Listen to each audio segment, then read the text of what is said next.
Aku bakalan menceritakan pengalamanku gagal bayar Easy Cash dari 2018 sampai sekarang, teman-teman.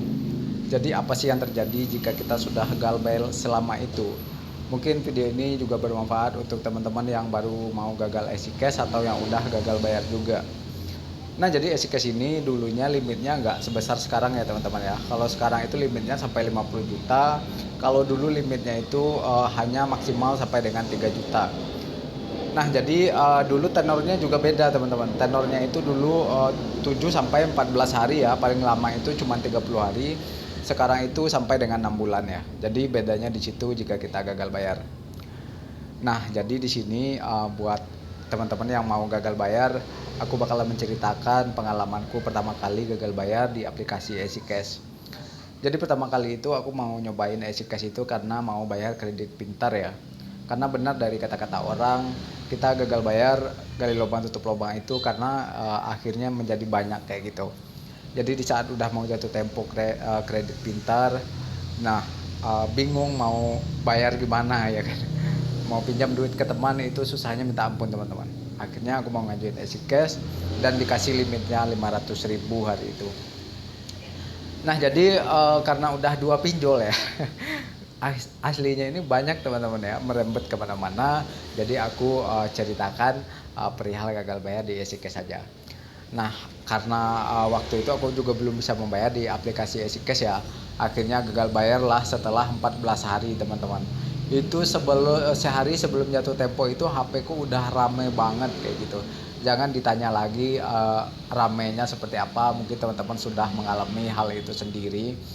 Bahkan aku dulu sampai nggak bisa tidur, teman-teman, sampai pusing banget itu menghadapi teror-teror online ini. Gimana sih kok kayak gini sih. Nah, jadi jangan heran jika banyak di antara teman-teman kita yang ingin mengakhiri hidupnya ya karena efek tekanan mentalnya itu berat banget. Dan debt collector itu juga diasah sedemikian rupa kayak gitu. Agar kita benar-benar merasa tertekan kayak gitu dan akhirnya melakukan pembayaran. Nah, sehari setelah gagal bayar itu kontak daruratku udah langsung dihubungin sama pihak pinjolnya, teman-teman.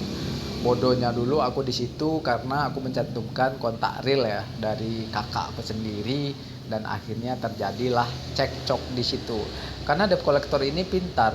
Dia membilang kalau kontak darurat itu kita jadikan sebagai penjamin hutang, teman-teman.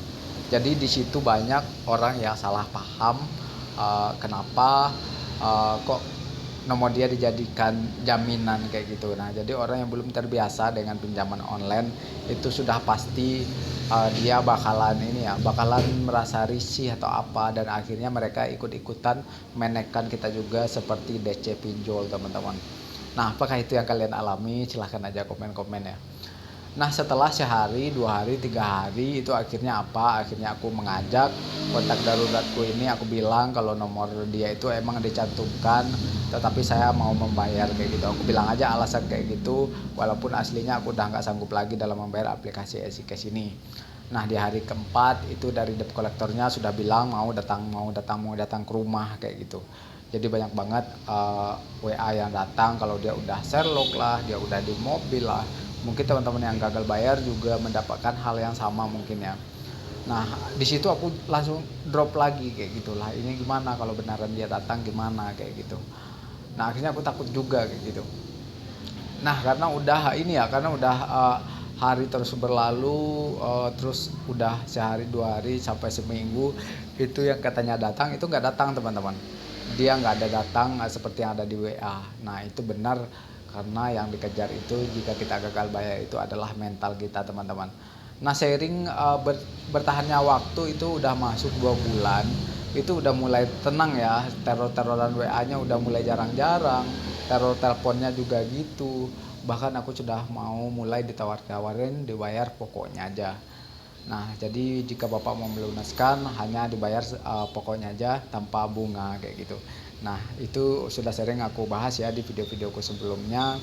Jika kita sudah gagal bayar lebih dari 2 bulan itu pasti sudah ditawar-tawarin dibayar pokoknya aja. Nah, udah mau lewat galbay 3 bulan sampai 5 bulan itu nggak ada yang datang ke rumah, teman-teman. Tetapi itu hanyalah ancaman aja ya. Walaupun sekarang ini emang Easy Cash itu sudah ada debt collector lapangannya, tapi dulu belum ada ya. Jadi ya merasa gimana ya, merasa beruntung aja dulu kayak gitu. Karena apa? Karena mungkin jika mau gali lubang tutup lubang, mungkin ya yang ada utangnya bakalan bertambah banyak ya teman-teman.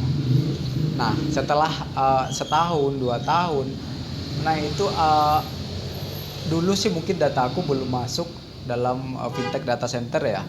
Nah, jadi aku masih bisa pengajuan di pinjol teman-teman. Jadi beda banget dengan 2021, di atas 2021 itu sudah masuk fintech data center, itu sudah susah, dan nicknya itu sepertinya sudah diblokir teman-teman.